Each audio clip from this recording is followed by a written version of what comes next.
বিসমিল্লাহির রহমানির রাহিম। আলহামদুলিল্লাহ রাব্বিল আলামিন ওয়াসসালাতু আসসালামু আলা রাসূলুল্লাহ আম্মা বাদ। আসসালামু আলাইকুম সবাই। আমি এবার 2024 হজ পালন করেছি আলহামদুলিল্লাহ। আর আমি ধারাবাহিকভাবে আমার হজের এক্সপেরিয়েন্সগুলো এখানে শেয়ার করছি আপনাদের সাথে। অলরেডি 8টা পাঠ করেছি। যারা শুনেননি ডেসক্রিপশন বক্সে লিংক দিয়ে দিব, সময় করে শুনে নিন প্লিজ। তো লাস্ট পর্বে বলেছিলাম আমি মুজদালিফায় রাত কাটাচ্ছি। রাত 2টা বাজে প্রায়। আমাদের প্রোভাইডার বলেছে 3টা বা 4টার দিকে এসে পিক আপ করে নিয়ে যাবে। সুন্নাত হলো ফজর পর্যন্ত থাকা, বাট রাসূল করিম সাল্লাল্লাহু আলাইহি ওয়াসাল্লাম মহিলাদের, বাচ্চাদের, বয়স্কদের বা খুব অসুস্থদের আগেই মাঝরাত পার হবার পরে পাঠিয়ে দিয়েছিলেন। এখানে মাঝরাত বা মিডনাইট বলতে আমরা রাত 12টাকে বুঝে থাকি, তাই না? তবে ইসলামিক ক্যালেন্ডারে মাগরিবের পর, রাত 12টার পরে না, মাগরিবের পর থেকে নতুন দিন শুরু হয়, রাত 12টার পর থেকে না। তো মাগরিব থেকে ফজর পর্যন্ত সময়কে 3 ভাগে ভাগ করুন। মাঝের অংশটাই হচ্ছে মাঝরাত। সম্ভবত রাত 11টা বা 11:30টার দিকে হয়, আল্লাহু আলাম। আর যেহেতু এখন এত বেশি মানুষ হয় হজে, যে ভয়ানক যানজটের মধ্যে পড়তে হয়, তাই বাসগুলা ফেরত না যেয়ে রাস্তার মধ্যে সারিবদ্ধভাবে দাঁড়িয়েছিল। আমি রাস্তার দিকে তাকায় দেখি হাজার খানেক বাস। এদের মধ্যে আমাদের বাস কোনটা হবে কীভাবে বুঝবো? আর এখানে আছেই বা নাকি তাই বা কেমনে জানবো ভাবছিলাম।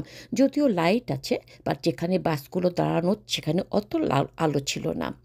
দিন দুপুরে যখন আমরা কুবা মসজিদে হারিয়ে গিয়েছিলাম, যা আমি আগের কোনো একটা পর্বে বলেছি, তাহলে তো এখানে খবর আছে। তো আমি আরও কিছুক্ষণ মোনাজাত করলাম, তারপর মাটি থেকে পাথর কুড়ানো চিন্তা করলাম। কার্পেটের জন্য মাটিই দেখা যাচ্ছিল না। মোট 70টা পাথর কুড়াতে হবে। সকালে বড় আকাবায় 7টা, আর পরের 2 দিন 3টা জামারাতে, মানে ছোট, মেজো আর বড় জামারাতে 7টা করে পাথর মারা। আর কেউ যদি পরের দিনও থাকেন, মানে জিলহজ মাসের 13 তারিখে, তাহলে তাকে সেদিনও 3 জামারায় পাথর মারতে হবে। তো তাহলে কালকে শুধু বড় আকাবায়, মানে জামারায় আকাবা যেটাকে বলা হয়, সেখানে 7টা, আর পরের 2 দিন 21টা করে 42টা, মোট 49টা পাথর। 49টা পাথর আমাকে পিক করতে হবে। বা যদি পরের দিনও কেউ থাকেন, সেদিনও 3 জামারাতে পাথর মারতে হবে। তাই ওই দিনের জন্য 21টা পাথর সাথে রাখলে ভালো হয়।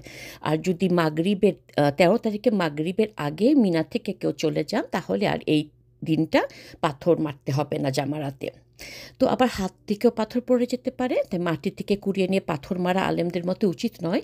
তাই পাথর একটু বেশি করে কালেক্ট করে নেওয়া উচিত, অন্তত 70টা। চারিপাশে অনেক খালি পানির বোতলে ছড়াছড়ি, সেগুলাতেও রাখতে পারেন, বা জিপার ব্যাগে বা যে কোনো ছোটো থলেতে। আমাদের প্রোভাইডার ছোট ব্যাগ দিয়েই দিয়েছিল, আর আমিও ছোট জিপলক ব্যাগ সাথে রেখেছিলাম। তো ভাবছিলাম এখন কি করতে হবে। পরদিন হলো ঈদের দিন, বড় জামারায় পাথর মেরে কোরবানি করতে হবে। তারপর চুল কাটতে হবে। কোরবানি নিজেরা করতে পারলে ভালো, বাট সেটা তো করা ইউজুয়ালি সম্ভবই হয় না, বিশেষ করে আমাদের মহিলাদের বা যারা বয়স্ক মানুষ তাদের। আমরা আগে থেকে টাকা দিয়ে রেখেছি, ওরা আমাদের একটা নির্দিষ্ট টাইম বলে যে 10টার পর, দ্যাটস ইট। 10টার পরে ওরা বললে সেটা আমাদের মেনে নিতে হবে। তারপরে চুল কাটতে হবে। ছেলেরা হয় সম্পূর্ণ মাথা হল্ক করা যেটাকে বলে, সম্পূর্ণ মাথার চুল ফেলবে বা ট্রিম করবে। আর মহিলারা বেনি বা পনিটেল বা খোলা চুলের একদম নিচ দিক থেকে আঙ্গুলের আগার সমান একটুখানি, মানে 1 ইঞ্চির নিচে কম কাটলেই হলো। তারপর আপনি চাইলে মক্কায় আপনার হোটেলে যেয়ে রেস্ট নিতে পারেন, গোসল করে ঘুমাতে পারেন। তারপর উঠে কাবায় 7 চক্কর, মানে তোয়াফে জারিয়া যেটা হজের ফরজ রকম, সেইটা আর সাফা মারোয়ায় 7বার সাই করতে পারেন।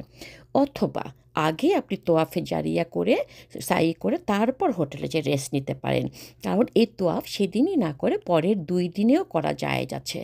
তারপর আবার মাগরিবের আগে মিনায় ফিরে যেতে হবে। তবে আবারও বলছি, মিনায় 5 দিন থাকা সুন্নাত।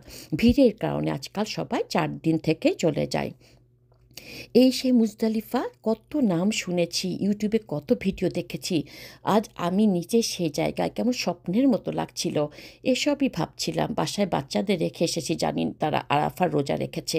এই প্রথম মা বাবা ছাড়া ঈদ করবে বাচ্চারা, আর আমরাও ওদের ছাড়া।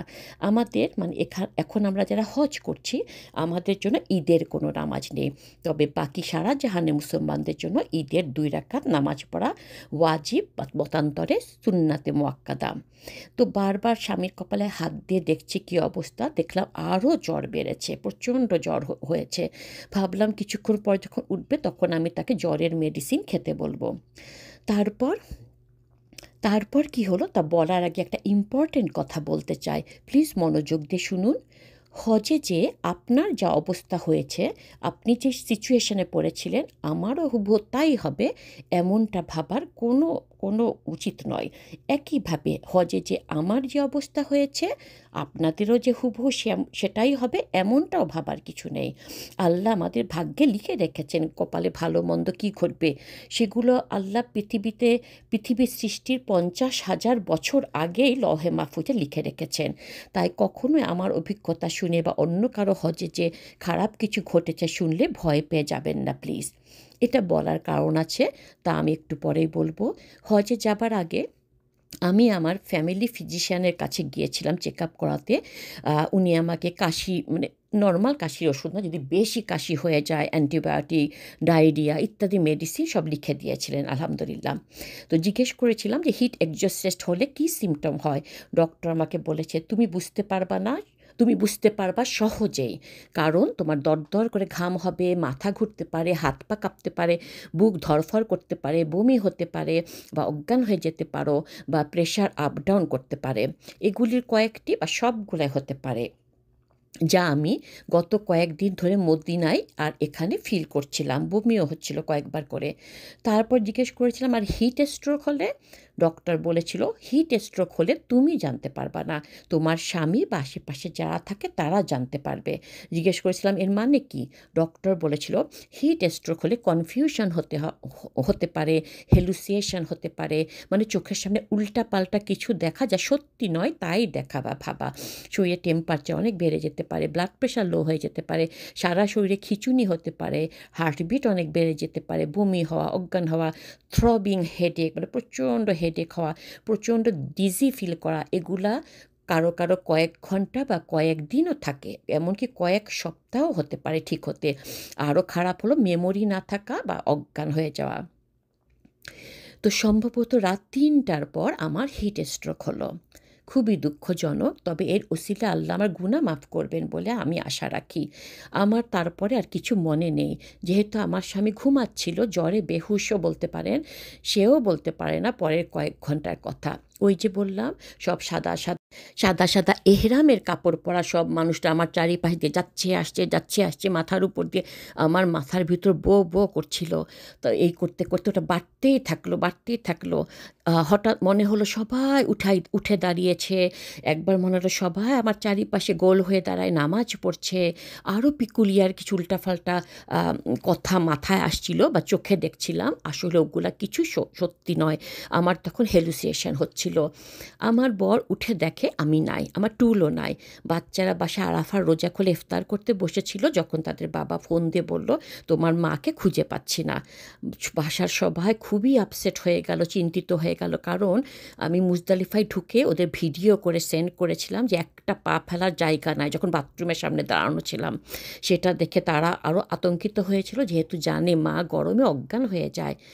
তো হঠাৎ আমার বর আমাকে দেখতে পায়, আমি অনেক দূরে মুজদালিফার ফ্রেঞ্চ টপকে মেন রাস্তায় হাঁটছি, যেখানে সাই করে শয়ে শয়ে বাস আসা যাওয়া করছে। ও আমাকে নাকি অনেকবার ডেকেছে, আমার মনে নেই। আমি শুধু ভাবি, যেখানে এক পা ফেলার জায়গা নেই, মিলিয়ন মানুষ ঘুমায় আছে, সেখানে আমি কিভাবে ঘুমন্ত মানুষ ডিঙিয়ে অত দূরে গেলাম? সবার গায়ের উপর দিয়ে কি পাড়ায় গেলাম? আল্লাহ মাফ করুন, আমার তো কিছু মনে নেই। আমি যদি অজান্তে কাউকে কষ্ট দিয়ে থাকি, আল্লাহ নিশ্চয়ই সেটা মাফ করবেন ইনশাআল্লাহ। আমার গলায় ফোন ঝুলানো ছিল, সেটাও হারালাম। নতুন স্যামসাং 23 ছিল, যেটাতে আমি অনেক ছবি আর ভিডিও তুলেছিলাম আপনাদের দেখাবো বলে, সব হারালাম। আর নতুন কিনা দামি হোকা জুতাটাও হারালাম, যেটা মুজদালিফায় ঢুকে খুলে রেখেছিলাম। এখন আমি খালি পা। ফুটন্ত গরম মাটি, পাথরগুলোও গরম হয়ে আছে, যদিও রাত, তাতে কি হয়েছে, গরম হয়ে আছে। আর আমার পা খালি। আমার বর সবাইকে ডিঙিয়ে আমার পাশে এসে আমাকে ফোনে ছেলেমেয়ের সাথে কথা বলালো, আমি নাকি ওদেরকে উল্টাপাল্টা কিছু বলেছি যা আমার মনে নেই। ফজরের পর মুজদালিফা থেকে সবাই চলে যায়, কেউ আর থাকে না। সম্পূর্ণ মুজদালিফায় তখন শুধু আমি আর আমার স্বামী, আর কেউ নেই। আমি নাকি শুধু হেঁটেই গেছি, হেঁটেই গেছি। মাথার উপর গনগনে রোগ, তারপর আমি একসময় অজ্ঞান হয়ে মাটিতে পড়ে গেলাম। আমার বর অনেক সাফার করেছে আমাকে নিয়ে। কিছু টোকাই এটা সেটা পিক করছিল, একটা মা আর একটা ছোট ছেলে পিক করছিল আমার বর, তাদেরকে টাকা দিয়ে আমাকে বাতাস করতে বলল। মাটিতে পড়ে থাকা কাগজ দিয়ে তারা আমাকে বাতাস করছিল। তারপরও পুলিশ আর অ্যাম্বুলেন্স কল করেছে, বাট করলে কি বলবে, আরবি তো বলতে পারে না, আর ওনারা তো ইংলিশ বলে না।